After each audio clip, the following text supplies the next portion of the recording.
Halo guys, balik lagi bersama Bang Theo di sini. Kali ini Bang Theo akan melanjutkan cerita Against the Sky Supreme. Buat kalian yang penasaran, langsung saja ya simak video kali ini. Huang Fu Tingfeng dan yang lainnya menunggu perintah dari Tan Yun. Tan Yun menatap Prauro yang semakin mendekat. Ketika Prauro berjarak 3 mil dari gerbang masuk jurang pemakaman dewa, Tan Yun berkata, "Dato, cepat jatuhkan perahu roh itu." Nanggong Yukin dan Ruyan Chen serta semua orang yang berada di perahu roh merasakan ada sesuatu yang akan datang.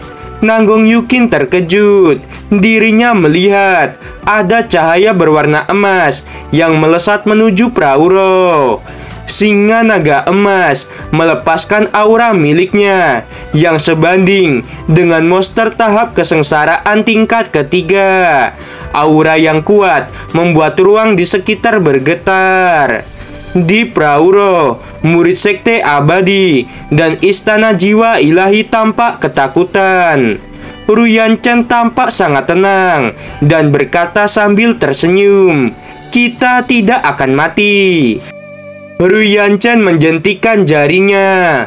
Tiba-tiba, tirai cahaya menyelimuti seluruh Prauro yang sepanjang 300 kaki. Tekanan aura singa naga emas tidak bisa menembus tirai cahaya. Ruyan Chen berkata, "Hewan bodoh, sekarang kamu akan mati." Setelah itu, sebuah bola cahaya melesat ke arah singa naga emas.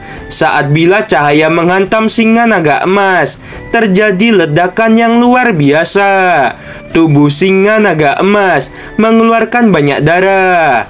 Nanggong Yukin gemetar. Dirinya dengan jelas mengenali singa naga emas yang merupakan hewan peliharaan Tan Yun yang telah mengalahkan naga angin dan guntur yang merupakan hewan tingkat ketiga lebih dari sebulan yang lalu. Ruyan Chen berkata dengan penuh niat membunuh, "Ternyata kamu belum mati. Sekarang terimalah serangan keduaku."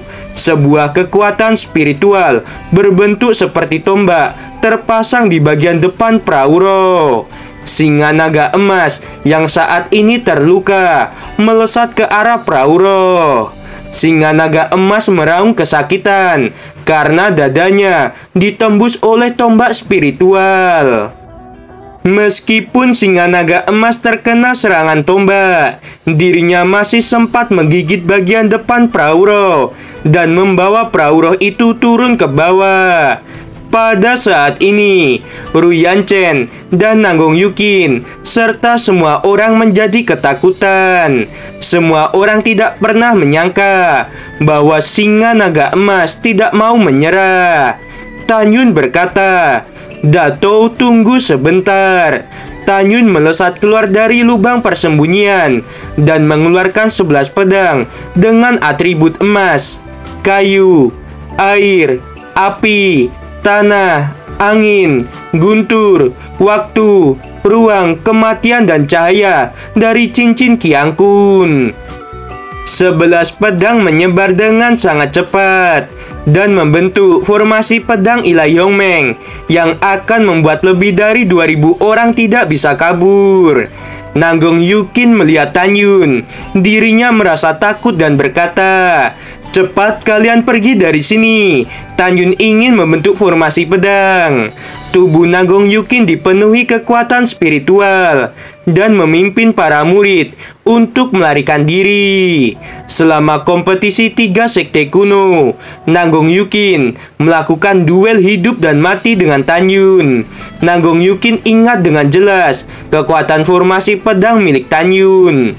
Nanggong Yukin menjadi panik karena jika para murid istana jiwa ilahi terjebak di dalam formasi pedang milik Tan Yun, mereka bisa dibantai oleh Tan Yun. Nanggong Yukin, Jiang Ro, Ruyan Chen, Li Miaoxin, dan ratusan orang dapat melarikan diri. Setelah mereka melarikan diri, 11 pedang berputar dan membentuk sebuah tirai cahaya.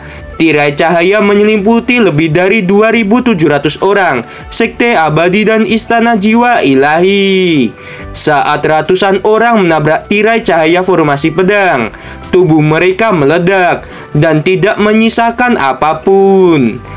Pada saat ini, singa naga emas melepaskan diri dari tombak yang menembus dadanya. Segera, singa naga emas berubah menjadi seberkas cahaya keemasan dan melesat ke jubah Tan Yun. Karena singa naga emas terluka parah, dirinya mengalami koma. Tan Yun membelai kepala singa naga emas dan berkata dengan penuh niat membunuh. Setiap tetes dari singa naga emas akan digantikan dengan nyawa kalian. Di antara 2.700 orang, ada banyak orang yang merupakan master formasi hebat tingkat menengah. Tetapi mereka tidak mengetahui formasi apa yang Tan Yun gunakan. Pada saat ini, di luar formasi pedang Ilahi Hongmeng, Mu Mengyi melesat menuju Nagong Yukin. Sue Zian dipenuhi dengan niat membunuh dan berkata, "Kakak, aku akan membantumu." Huang Futingfeng berkata, "Jun Buping, kamu dan aku akan menghadapi Ruyan Chen." Luren yang memiliki dendam pada murid Sekte Abadi. Dia melesat ke langit, dan kekuatan guntur seperti ular piton melonjak keluar dari tubuhnya dan menghantam para murid Sekte Abadi yang mencoba kabur. Para murid divisi senjata, divisi formasi, dan divisi jimat bergabung untuk melawan murid Sekte Abadi dan Istana Jiwa Ilahi. Di goa, Baili Longtian memandang Xiao Qing dan berkata, "Jangan khawatirkan aku. Pergi dan bantu senior Tan Yun dan yang lainnya."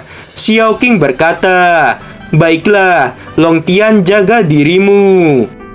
Ken Xinyi yang belum sepenuhnya pulih juga keluar untuk membantu Tan Yun dan yang lainnya. Pada saat ini, di luar jurang pemakaman dewa, tangan kiri Mu Mengyi membuat segel di depan dadanya. Segera, kekuatan spiritual yang kuat keluar dari tubuhnya. Sue Zian menggunakan teknik pedang ilahi 5 jiwa. 4 bayangan Sue Zian muncul di samping Sue Zian yang asli.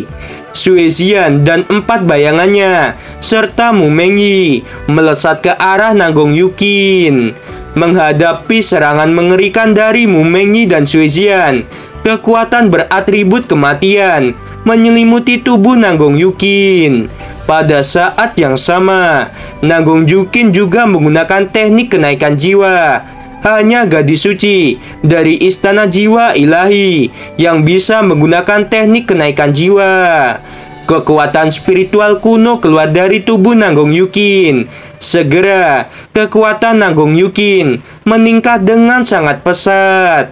Nagong Yukin sekarang setara dengan orang di alam pemurnian jiwa tingkat kedua. Tangan kiri Nagong Yukin memegang pedang beratribut kematian, dan tangan kanannya memegang pedang putih beratribut kuno.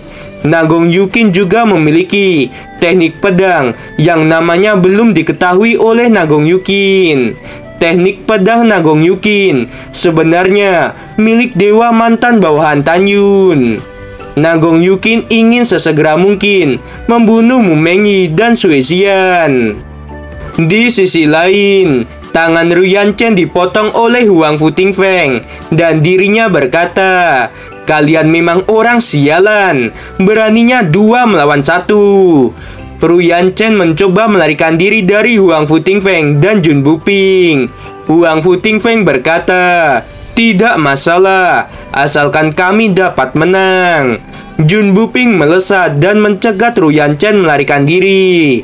Ruyan Chen ketakutan dan tubuhnya gemetar. Huang Futingfeng dan Jun Buping sebenarnya tidak akan membunuh Ruyan Chen, tetapi ingin membuat Ruyan Chen ketakutan. Pada saat ini, San Guan melawan Jiang Ro yang menempati peringkat ke-6 gerbang dalam Istana Jiwa Ilahi. Pertempuran antara San Guan dan Jiangro membuat hutan dan gunung di sekitar tempat itu menjadi bergetar. Jiangro menggunakan jiwa janin waktu dan melesat menyerang tenggorokan San Guan. Meskipun San Guan dapat menghindari serangan fatal, tetapi lehernya tersayat sedikit dan mengeluarkan darah. Jelas kekuatan Jiangro lebih tinggi dari San Guan. Tepat ketika Jiangro ingin membunuh San Guan, tiba-tiba Cao Xiong berteriak, "Jiangro, hati-hati!" Cao Xiong melesat ke arah Jiangro karena dirinya melihat Xiao Qing turun dari langit dan melesatkan cahaya pedang ke arah Jiangro. Jiangro tidak bisa mengelak. Lengan kanannya terpotong oleh serangan Xiao Qing. Melihat ada kesempatan, San Guan menusuk leher Jiangro menggunakan pedang miliknya. Xiao Qing yang baru saja turun dari langit menusuk dada Jiangro dan menembus jantungnya. Cao Xiong menangis dan berkata, "Kalian berdua, wanita sialan dari sekte suci Huanghu, aku akan menghancurkan kalian." Xiao Qing berkata, "San Guan, ayo kita hadapi dia bersama." Di sisi lain, tepatnya di luar jurang pemakaman dewa, Qin Shi melesat dan membunuh satu murid sekte abadi dan satu murid istana jiwa ilahi. Zhao Ziguang menatap Pan Hanqing dan berkata, "Saudari Pan Hanqing, ayo bunuh Qin Shi bersama-sama." Pan Hanqing merupakan salah satu murid terkuat dari sekte abadi. Pan Hanqing berkata, "Baiklah, aku setuju." Setelah itu, Pan Hanqing bersama Zhao Ziguang melesat ke arah Qin Shi. Qin Shi melihat ke belakang dan menatap Pan Hanqing dan Zhao Ziguang yang melesat ke arahnya. Pada saat ini, setelah membuat Ruyan Chen terluka, Huang Futingfeng menatap Qin Shi dan berkata, "Xinyi, kamu hati-hati." Huang Futingfeng tahu bahwa Qin Shi masih belum pulih.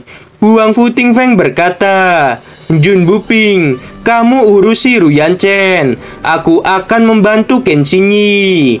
Jun Buping tersenyum dan berkata, "Baiklah, kamu pergilah." Melihat hal itu, Ruyan Chen berkata, "Kamu sekarang hanya seorang diri. Aku pasti akan membunuhmu." Tiba-tiba, Bai Li Longtian melesat di samping Jun Buping dan berkata, "Ruyan Chen, aku ada di sini." Pada saat yang sama, di dalam formasi pedang Ilahi Hongmeng, Tan Yun menjadi khawatir karena Nanggong Yukin tidak terperangkap di dalam formasi. Nanggong Yukin adalah musuh terkuat yang berada di luar formasi pedang Ilahi Hongmeng. Tan Yun merasa bahwa Mu Mengyi dan Sui Xian dalam bahaya. Segera, Tan Yun memutuskan untuk keluar dari formasi pedang dan membantu Mu Mengyi.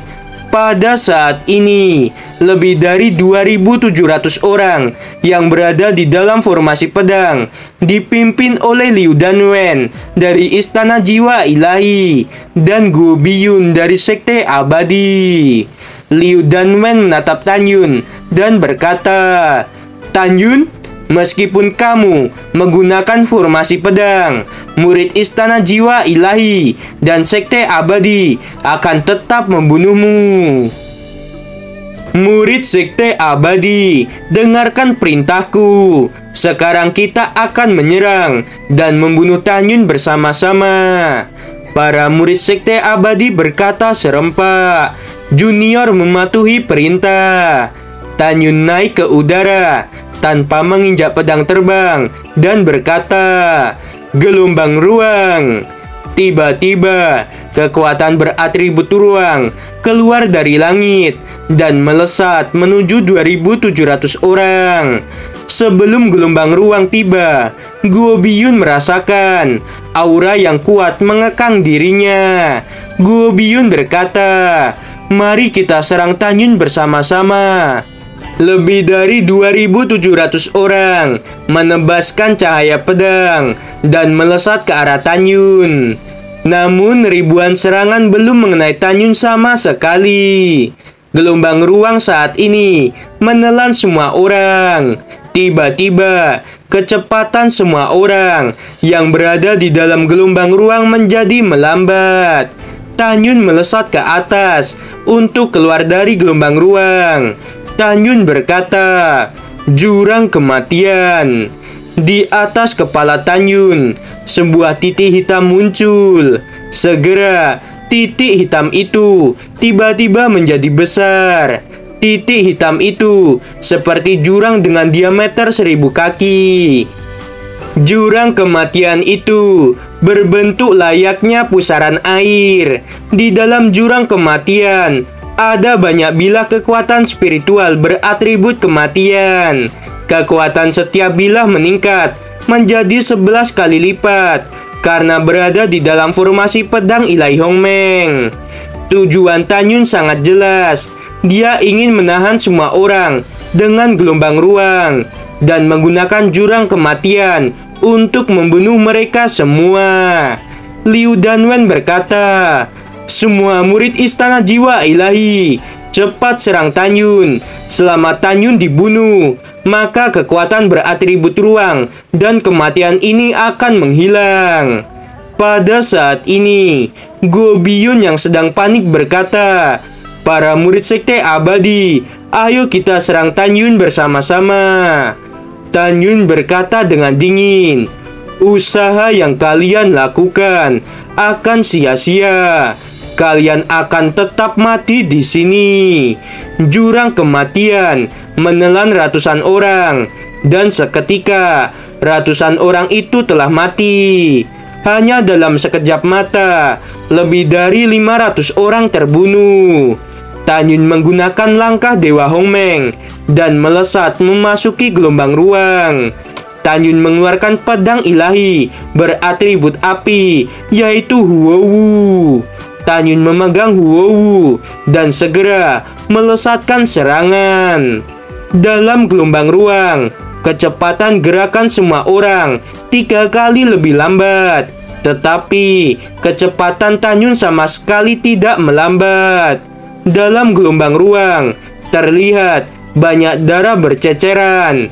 Hanya dalam beberapa saat, lebih dari 2.100 orang dibantai dan tidak ada yang selamat. Pada saat yang sama, di luar formasi pedang ilahi Hongmeng, Nanggong Yukin masih menghadapi Mumengi dan Suizian. Lengan Nanggong Yukin ada beberapa sayatan pedang dan darah keluar. Meskipun Nanggong Yukin terluka di bagian lengannya, dia masih melesatkan cahaya pedang ke arah Mumengi dan Suizian. Di sisi lain, Jun Buping menendang dada Ru Yanchen. Ru Yanchen mengeluarkan darah dan terpental jatuh ke bawah. Bai Li Longtian muncul di depan Ru Yanchen dan menginjak dada Ru Yanchen dengan kakinya dan meletakkan pedang di leher Ru Yanchen. Bai Li Longtian berkata, "Mulai sekarang, jika kamu berani bergerak, aku akan membunuhmu." Setelah itu, Bai Li Longtian memadang Jun Buping dan berkata, "Serahkan Ru Yanchen padaku, kamu bantulah San Guan." Jun Buping berkata, "Baiklah, kalau begitu aku akan pergi." Ketika Jun Buping datang, San Guan dan Xiao Qing baru saja membunuh Cao Xiong. San Guan dan Xiao Qing memiliki beberapa luka, tetapi luka itu tidak fatal. Jun Buping berkata, "Xiao Qing, San Guan, apakah kalian baik-baik saja?" San Guan tersenyum dan berkata, "Aku baik-baik saja." Xiao Qing dengan gemetar berkata, "Aku tidak apa-apa." Xiao Qing masih gemetar karena jika dia tidak menghindar tepat waktu, dia bisa terpenggal oleh Cao Xiong. Pada saat ini, suara jeritan terdengar. Mereka bertiga melihat kaki kanan Luren ditusuk dengan tombak oleh Li Miaoxin. Luren berkata dengan marah, "Wanita sialan, aku akan membunuhmu." Jun Buping berkata, "Xiao Qing, kamu bantulah Luren. San Guan, kamu bisa membantu Mu Mengyi dan Sui Zian untuk melawan Nanggong Yukin. Sedangkan aku akan menolong murid sekte suci Huangfu lainnya." San Guan melesat dan kemudian muncul di samping Mu Mengyi dan Sui Zian, dan mereka menghadapi Nanggong Yukin bersama-sama. Xiao Qing menginjak pedang terbang dan melesat membantu Luren melawan Li Miaoxin. Setelah beberapa saat, Li Miaoxin dibunuh oleh Xiao Qing dan Luren. Pada saat yang sama, di bagian utara, Huang Futingfeng dan Qin Xinyi masih bertarung dengan Pan Hanqing dan Zhao Zhiguang. Tubuh Huang Futingfeng dipenuhi dengan puluhan luka, dan ada beberapa luka yang cukup serius. Qin Xinyi mengeluarkan banyak darah dari mulutnya karena luka sebelumnya yang belum pulih. Pada saat ini, formasi pedang Ilai Hongmeng tiba-tiba hancur dan Tan Yun melesat ke arah Zhao Zhiguang dan mengayunkan pedang Huowu. Saat Zhao Zhiguang menoleh, dia memegang pedangnya untuk memblokir serangan Tan Yun. Tetapi pedang terbang di tangannya dipotong dengan mudah oleh Tan Yun. Tubuh Zhao Zhiguang terkoyak oleh pedang Tan Yun. Melihat hal itu, Pan Hanqing mencoba melarikan diri, tetapi Tan Yun melesatkan sebuah cahaya pedang yang memotong jari-jari Pan Hanqing. Saat Pan Hanqing berteriak kesakitan, Tan Yun dengan keras menendang kepala Pan Hanqing. Kepala Pan Hanqing meledak dan darah berceceran di tanah. Pada saat ini, Huang Futingfeng dan Qin Xinyi memandang Tan Yun, dan kemudian mereka melihat 2.700 orang telah mati. Keduanya tidak pernah menyangka bahwa dalam sekejap Tan Yun akan membunuh lebih dari 2.700 orang dalam formasi pedang. Nanggong Yukin yang sedang melawan Mu Mengyi, Sui Zian, dan San Guan tiba-tiba melihat mayat para murid istana jiwa ilahi tidak jauh dari Tan Yun. Nanggong Yukin menjadi putus asa. Pemandangan yang paling tidak dia inginkan justru terjadi. Air mata Nanggong Yukin mengaburkan penglihatannya, dan dia menyadari bahwa selain dirinya sendiri, tidak ada murid istana jiwa ilahi yang selamat. Nanggong Yukin menangis dan berkata, "Tan Yun, kamu sangat kejam." Mendengarkan suara tangisan, Tan Yun tiba-tiba menoleh, menatap Nanggong Yukin yang menangis dan terluka. Pada saat ini, Mu Mengyi memegang pedang dan diarahkan ke arah kepala Nanggong Yukin. Pada saat yang sama, Sui Zian memegang pedang dan diletakkan di leher Nanggong Yukin. Sementara San Guan menempatkan pedangnya di dada Nanggong Yukin. Tan Yun melihat Nanggong Yukin yang putus asa dan berkata dengan dingin, "Mengyi, bawa Nanggong Yukin ke sini." Nanggong Yukin berkata dengan dingin, "Tan Yun, aku tidak ingin mati dibunuh olehmu." Dalam keadaan putus asa, Nanggong Yukin hanya bisa memilih untuk bunuh diri dan ingin mempertahankan martabatnya. Nanggong Yukin ingin melesat ke depan supaya pedang Mu Mengyi dan San Guan menusuk dirinya.